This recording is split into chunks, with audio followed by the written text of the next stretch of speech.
हाँ जी, आज की जो मीटिंग हुई है उस मीटिंग का क्या मुख्य एजेंडा रहा जी?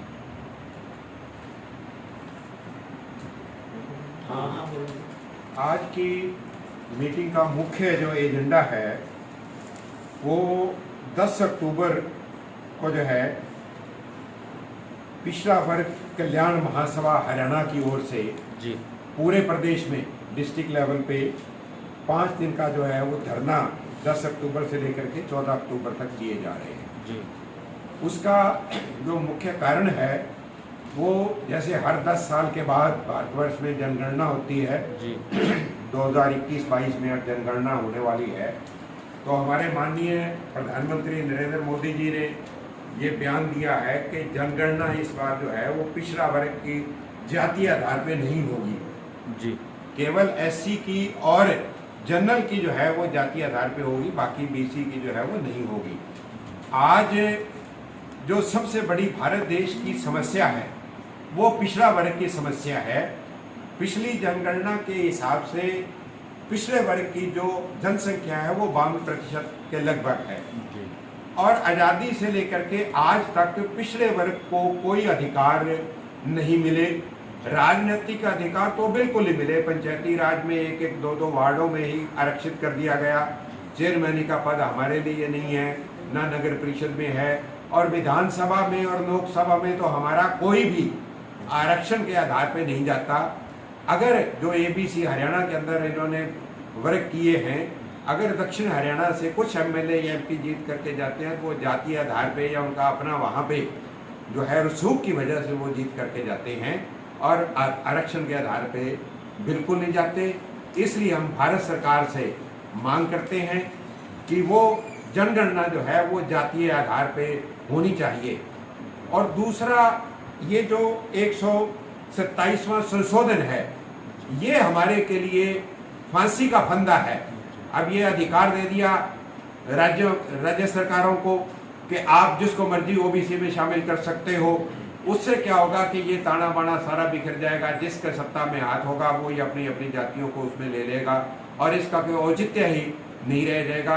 इसलिए 127वां संशोधन जो है वो इसको बिल्कुल रद्द किया जाए और हमारा जो 27% आरक्षण है वो नीचे से लेकर के ऊपर तक पूरा होना चाहिए। और हम धन्यवाद करते हैं सुप्रीम कोर्ट का, जो सरकारों ने हमारे ऊपर एक ये बैन लगा रखा था क्रीमी लेयर का, क्योंकि जो कुछ हमारे जो वर्ग के लोग थे आगे थोड़े से निकल गए, मेहनत मजदूरी करके अपने बच्चों को भी पढ़ा लिया, लेकिन उनकी आय जो है 6 लाख से 8 लाख के बीच में उन्होंने करके उनके एडमिशन नहीं हुए, उनको नौकरियां नहीं मिली, यूपीएस में उनको आरक्षण नहीं मिला, तो इस वजह से वो उससे वंचित रह गए। हम धन्यवाद करते हैं सुप्रीम कोर्ट का, और सुप्रीम कोर्ट का फैसला आने के बाद भी सरकार जो है आज तक भी उसको नोटिफिकेशन नहीं किया, उसको लागू नहीं कर रही। और हमारी मांग है कि तुरंत उसको जो है वो लागू करे ताकि उन बच्चों को एडमिशन वगैरह भी आगे जो है वो मिल सके। और इसके साथ साथ बैकलॉग जो है हमारा वो सालों से ऐसे ही पड़ा है, एससी का भी है, ये अकेली बीसी की बात नहीं है। एससी के साथ आज अगर ये बीसी के साथ हो रहा है जनगणना का, तो कल को एससी का भी यही हाल होगा, क्योंकि सरकार नहीं चाहती कि एससी बीसी को अधिकार मिले। तो इस वजह से एससी का भी बैकलॉग पूरा किया जाए, बीसी का भी बैकलॉग जो है वो पूरा किया जाए, ताकि हमारे जो नौजवान हैं वो नौकरियों में जो है वो उनको अपने अधिकार मिल सके। और पहला नंबर तो ये जो निजीकरण कर रहे हैं इसका हम विरोध करते हैं, निजीकरण नहीं होना चाहिए। उससे हमारा जो आरक्षण था वो बिल्कुल खत्म हो गया। और अगर कोई भी डिपार्टमेंट अगर निजीकरण उसका करते भी हैं तो उसमें हमारी वही रिजर्वेशन 27% जो है वो बरकरार रहनी चाहिए, एससी की भी जो है वो बरकरार रहनी चाहिए, क्योंकि नहीं तो हमारे जो बच्चे जो हैं वो सड़कों पे आ जाएंगे। और आज हम देखते हैं रोडवेज का क्या हाल है, ड्राइवर 8-8 हज़ार रुपये लगे हुए हैं, जेबीटी टीचर हमारे जो हैं वो प्राइवेट स्कूलों में 8-8, 10-10 हज़ार रुपया ले रहे हैं, जबकि सरकारी जो है वो 40-45 हज़ार रुपये से शुरुआत होती है। तो इसलिए इन्हीं मांगों को लेकर के हम जो है पूरे हरियाणा के अंदर जो है हम 10 जो है अक्टूबर से लेकर के 14 अक्टूबर तक धरने डिस्ट्रिक्ट लेवल पे देंगे। उसके बाद हम राष्ट्रपति के नाम ज्ञापन देंगे तो यहाँ पे डीसी साहब को, और हमारी पूरी टीमें जो हैं वो अलग अलग क्षेत्रों में जाकर के लोगों को जागृत कर रही है और करने के लिए प्रेरित कर रही है।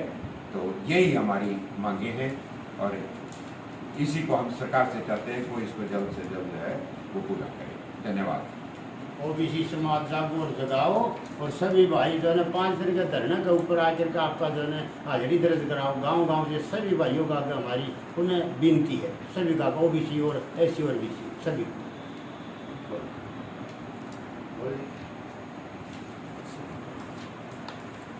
मैं पत्रकार बंधुओं का भी धन्यवाद करता हूँ कि लगातार हमें जो 5 दिन का धरना है तो हम लोग गांव-गांव जा रहे हैं।